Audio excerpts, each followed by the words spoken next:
Dr. Kimberly Ellis. Okay, we left everybody holding their breath. Go ahead. Okay, so when it comes to the African-American war veterans, they're very, very important because they were on the side of the law, and they had been. Many of them were newspaper owners and businessmen and women who were against mob law and mob lynching, okay, and lynch law. So they were actually called down to the Tulsa City courthouse when a mob had surrounded the courthouse asking for the release of the 19-year-old young man named Dick Rowland who had been arrested. They offered their services to the sheriff, and the sheriff at the time said, okay, I mean, I know I called you, but I think we have it handled. They didn't really have it handled, but the African-American war veterans and the other armed Black men left. It was a small group initially of 25. When the mob continued to grow, they grew more and more concerned. And so now a group of 75 men went down. And as the story goes, there was their very presence, as was usual, the presence of, or the display of armed Black men was insulting and offensive to racist whites who felt that they needed to stay back in their place. Even veterans of the war had come back, to the United States, and some of them were lynched. Okay, so that was very common.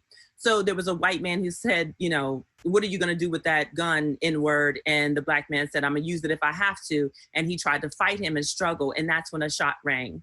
All right. That's where the chaos began. And there were Black shot and white shot right then and there at the city courthouse.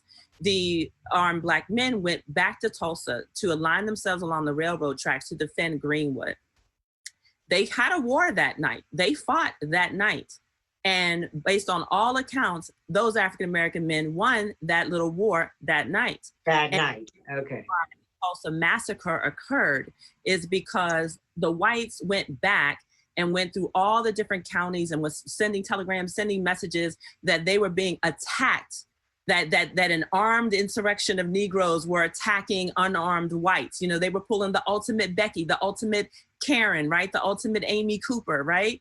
And it was then that they then surrounded, there were thousands of whites who came and surrounded Tulsa and planned to destroy Tulsa immediately. And they were held there. A siren went off at about 5 o'clock in the morning. And that's when the Tulsa massacre began. That's when the destruction began. So I wanted to be really clear that the Tulsa massacre was real, but it was not just a response to economic jealousy. It was also economic terrorism. And it was also an assault on the Black community for having the gall to defend themselves. Now, what does this have to do with today? Well, it's very simple. One, the KKK was very prominent in Tulsa. This is part of the reason why. How the police chief deputized armed whites and allowed them, they gave them a license to kill, and they were able to kill with impunity. Today, the FBI had already released a report, Lynn, that said they were concerned that the police departments all across the United States of America had been infiltrated by white supremacist organizations. And the FBI report was not really taken seriously. It was brought up in 1996. It was brought up again in 2016. You know what I'm saying? And so my concern for the United States of America in general is that as these Black Lives Matter movements are occurring, and we know that there's peaceful protests, and then sometimes there's looting, sometimes there's anarchists. We know that these are largely young whites who are starting the fires and creating the damage.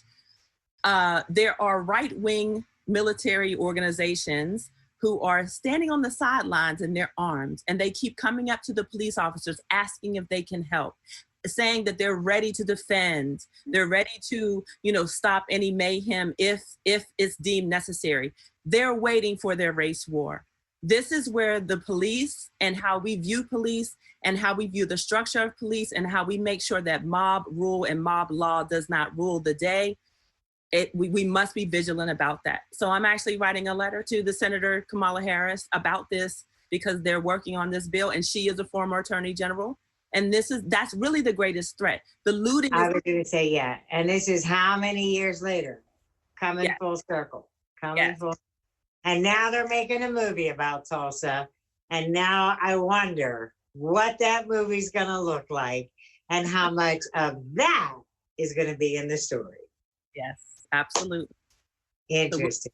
So I hope I get a chance to really consult and work on it because the true story needs to be told. I loved Watchmen. I love everybody's discussion about Black Wall Street and the Gap Band, but there's a far more serious story. I was going to say, yeah, but you know what? We tend to go for that part of the story and not the other part of the story. We're going to have to get you on a regular basis, Dr. Ellis. Thank you so much. We'll get you back. Have a great day. Thank you.